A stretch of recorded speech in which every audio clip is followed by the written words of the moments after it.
Mike, what are your three things for us this week on that game? Talk about scary. Yeah, so number one, I'm going to give you Dolphin envy, right? So you think about their offense, and I made this analogy, like they are like the Acela train running from Boston to New York. Yeah. And then the Patriots offense would be like the regional train. Makes all the everywhere. stops, right?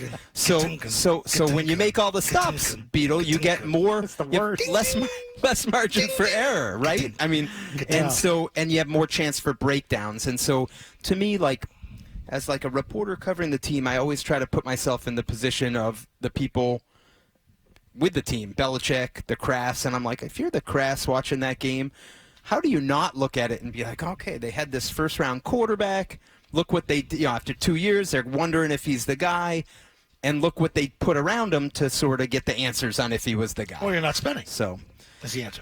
So you bottom of the league in spending. So whatever. I don't even know if it's spending, though, as much as evaluation. Well, it's cash out, right? Peter, what's the number? Like the 3 year? They rank towards the bottom. They, 28th? And cash out? So 27th. 27th. Oh, yeah. Okay. Spending or not. Over the period of time. So, and we can keep going on that, but like, Zoe, they might spend, like, I think the question would be, would they even spend it on the right pieces to put around them? So that, John, so we, right. Like, we could go around and around on that, but I think that was my first point. Dolphin envy, the way they play offense versus the way the Patriots play, how it's brought the best out of Tua, and then you have, Mac here. So that was my number one. Number two, saying that, I don't think Mac has been put in the greatest position. However, in that game, I think we saw some mistakes, particularly the interception that I felt like was sort of a game-turning play where he hurts himself. I know he had two touchdowns. Sorry to interrupt you. I know he had 2 touchdowns with the pick. And I've heard this about people, and I think like a couple local guys here, whether it was Volan or I don't even know if it was Bedard, compared Tua statistically to Mac's day. Sort of the same day, type of day. Oh, I digress. Yeah, one guy blew doors. One guy, that pick, sort of changed because one team has to be so damn perfect. Right. They're the regional trains. Miami could be sloppy. They could put a fumble on the ground. I'll throw a pick to Duggar. Right. We'll go in motion. We'll take a sack. Right. But you know what? We'll pick up 3rd and 14 on the screen because we can do it. Right. And then we'll go for it on 4th down because we pick it up. Right. That's the difference in the two teams. I think that's fair. So that was my number 2, just sort of Mac, like after last week talking about how I felt like he elevated the players around him leading the comeback here, the interception and then even a couple other plays, the first 3rd down in the second half after they got the turnover. Like that's if I have it right, that's a 4-man rush and he's got time and he took a sack. Yeah. And then I would say was that the one Devontae was open? Yeah. Over the middle, right? And then the fourth, and similar, fourth quarter after, I don't know if I ever, there was one in the fourth quarter where, again, I felt like he held onto the ball. So step back for Mac, that's my number 2. And then my number 3 would be just defensively.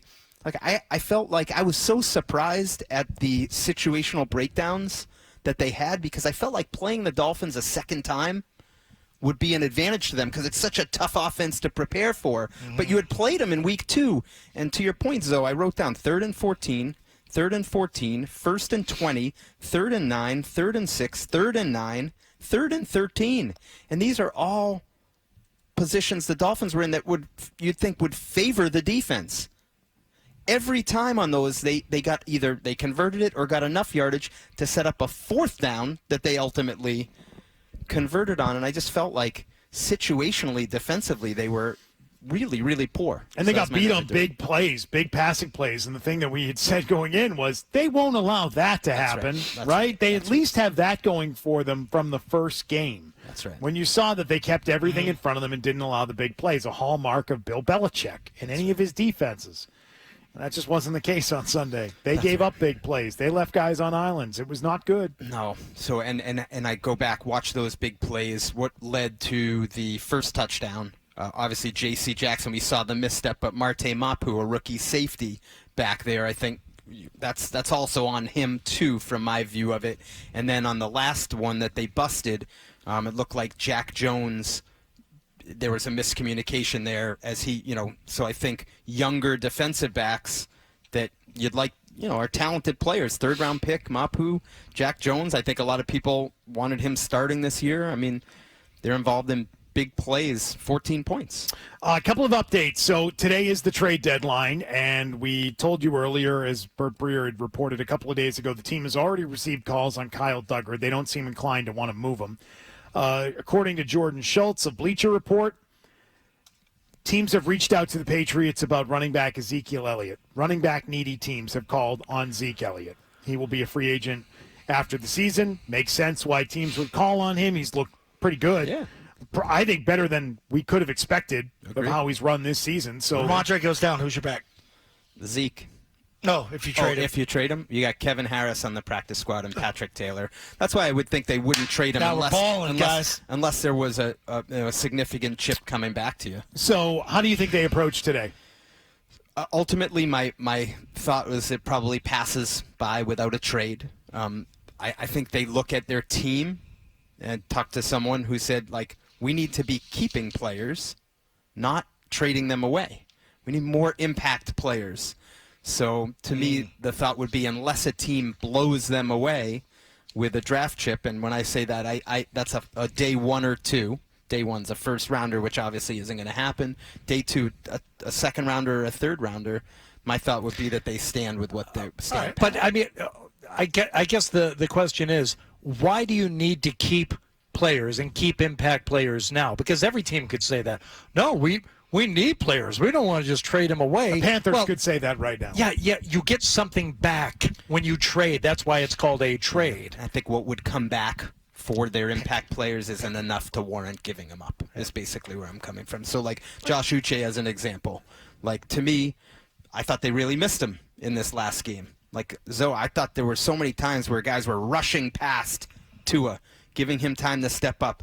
That was disappointing to me when I watched the game. No, but what Hardy's saying is in hopes of what? Maybe I misunderstood. No, you keep Uche, right? Oh, keep Uche. Maybe keep him around beyond this year. Okay. Is that because you want the player long term and you don't want to let him go, or is that because you're trying to win 5 games instead of 4? Both.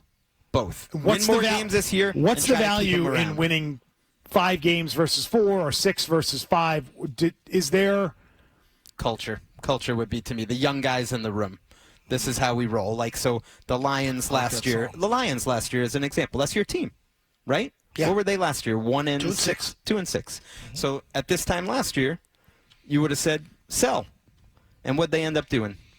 They went on a run and they scared some teams when they almost made the playoffs. And what did that set the stage for? The greatest season in NFL history, which we witnessed again last night. And I think that's the counter argument. And I'm not saying it's necessarily the only way to the right way to do it. No, I'm asking you if you think that's how they're thinking. I think that's how they're thinking. So I know you think they're not going to sell. I said I think they have to bring a receiver in. Damn it. To your whole Mac point of 2-6. They haven't put people around him. Now you lose Bourne, his best guy. Parker ain't playing this week. He got whacked in the head. He was not good. He stood up and passed out again. Right. He's out this week. You're down to a couple rookies and Tyquan Thornton. So who do you got to bring someone in? Jerry Jeudy? Would you add that type of guy? Would you add? Would you add? What would I guess it would depend what the chip would be. I would add for a fourth or fifth. But if it's Jerry Jeudy and it's a 3, would you do that? Yes. Receive with term on his deal. It's not a rental. Yeah. He's got time left. You've got nobody signed next year. I think I would probably do it, Beetle, and I'm part of me is thinking to myself, everyone they've gone to get as a receiver hasn't panned out. Yeah, he'd be better than any receiver they've drafted in recent years. So I think I would probably be a 1. He'd be a 1. Yeah. Well, no, I mean that's nice. He'd be something resembling. What's a 1? A 1, number 1 receiver. What is that? What is that? It means a really good guy. That catches thrown footballs? Yeah. On the palms, on the hand? Miami has 2 I've read about They have Waddle and Hill. And they have Wilson and Claypool. Oh, and Barrios. I would do it. I've been thinking about it. Miami has a 1, a 1, a 2, and but a 3. I've also been conditioned not to think much about draft picks around here. I've always been in the mindset, fine, give them all the picks, give them 3rd rounders, 4th rounders. What are you going to do with them? To keep them here, be wasted because of the guy, I think, selecting the players with those picks. So I'm always on board with that. But to add to this team this year seems a little shaky. a little nutty. All right, more on the trade deadline chatter and how this day has arrived and how maybe it's been unfolding inside the four walls here at Gillette Stadium. We'll get to that with Mike Reiss, and also that receiving core now that Kendrick Bourne is down with his ACL tear. We'll get to all that coming up. Mike Reiss with us for the hour.